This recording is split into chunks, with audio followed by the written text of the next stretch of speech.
काबुल की गलियों में एक साथ दो खबरें गूंज रही थी। एक तरफ भारत में तालिबान का विदेश मंत्री, दूसरी तरफ पाकिस्तान का हमला काबुल पर। सवाल वही, क्या तालिबान और पाकिस्तान अब दुश्मन बन गए हैं या फिर ये किसी बड़े गेम की तैयारी है। दरअसल भारत आए थे तालिबान के विदेश मंत्री आमिर खान मुख्तारी। जी हाँ दोस्तों, ये वही मुख्तारी जिनकी सरकार को आज तक भारत ने आधिकारिक मान्यता नहीं दी। फिर भी वो दिल्ली आए, चुपचाप मीडिया से बचते हुए। कहा गया है कि ये एक बैक चैनल डिप्लोमेसी थी, यानी बातचीत वगैरह हेडलाइन के। सूत्रों के मुताबिक मुक्ताकी की ये यात्रा थी शांत लेकिन बेहद अहम। उन्होंने भारत से मानवीय सहायता, शिक्षा और निवेश की बात की। और हाँ, उन्होंने ये भी कहा कि अफगानिस्तान अब किसी के खिलाफ इस्तेमाल नहीं होगा। लेकिन इसी वक्त पाकिस्तान से आई एक और खबर ने सबको चौंका दिया। काबुल में एक भीषण धमाका। पाकिस्तानी सेना ने दावा किया, हमने टीटीपी के सरगना नूर बाली मोहम्मद को मार गिराया है। पाकिस्तान के मीडिया ने इस खबर को ऐतिहासिक कार्रवाई बताया। कहा गया टीटीपी का सिर काट दिया गया। लेकिन काबुल की सड़कों पर लोग पूछने लगे, अगर यह हमला काबुल में हुआ तो पाकिस्तान ने दूसरे देश में हमला कैसे किया? क्या अफगानिस्तान की संप्रभुता की धज्जियां उड़ा दी गई? यहाँ समझौता जरूरी है। तालिबान और टीटीपी एक ही सिक्के के दो पहलू हैं। तालिबान अफगानिस्तान में सत्ता में, जबकि टीटीपी पाकिस्तान के खिलाफ बगावत कर रही है। टीटीपी वही संगठन है जो पाकिस्तान की सेना, पुलिस और सरकारी ठिकानों पर हमला करता है। और टीटीपी की जड़ें तालिबान की जीत के बाद और गहरी हुई। कई बार पाकिस्तान ने अफगान तालिबान से कहा, भाई अपने घर में बैठे इन आतंकियों को निकालो। लेकिन तालिबान ने कहा वो हमारे भाई है, और पाकिस्तान ने भाई पर ही हमला बोल दिया। अब सवाल है, तालिबान मंत्री भारत क्यों आए और ठीक उसी वक्त पाकिस्तान ने हमला क्यों किया? कई विश्लेषकों का मानना है कि भारत अब अफगानिस्तान में वापसी की तैयारी कर रहा है।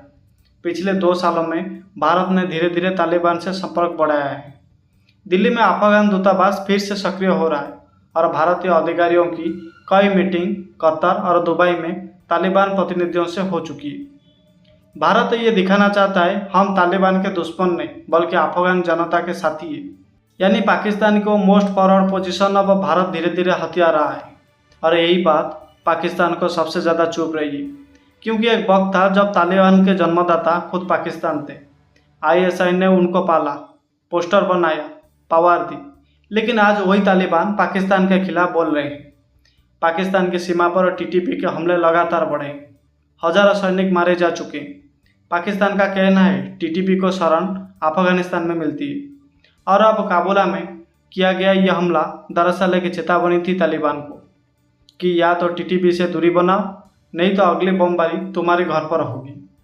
इस पूरे ड्रामे में एक और देश चुपचाप देख रहा है, वो है अमेरिका, जिसने 20 साल की जंग के बाद अफगानिस्तान से हाथ खींच लिया था।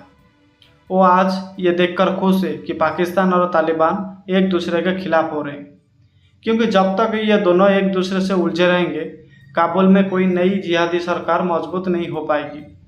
अब स्थिति बेहद पेचीदा है। तालिबान सरकार ने पाकिस्तान के दावे को झूठा और अवैध हमला बताया है। उन्होंने कहा, हमारी भूमि पर किसी देश को हमला करने की अनुमति नहीं। यानी तालिबान ने अब खुलकर पाकिस्तान को चेतावनी दे दी। उधर पाकिस्तान ने कहा, अगर अफगानिस्तान कार्रवाई नहीं करेगा तो हम खुद करेंगे। मतलब ड्रोन युद्ध की शुरुआत। विश्लेषक कह रहे हैं पाकिस्तान ने अपने ही बनाए राक्षस पर मिसाइल दाग दिए और अब वो राक्षस किसी के बस में नहीं है।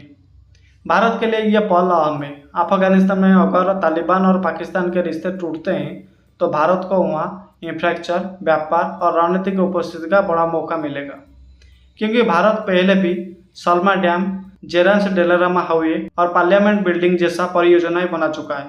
अगर तालिबान भारत से सहयोग चाहता है तो ये नया अध्याय होगा, काबुल से दिल्ली तक नई डोर। तो सवाल अब बड़ा है, क्या तालिबान भारत का नया दोस्त बनेगा या पाकिस्तान अपने पुराने रिश्तों को फिर से जोड़ पाएगा?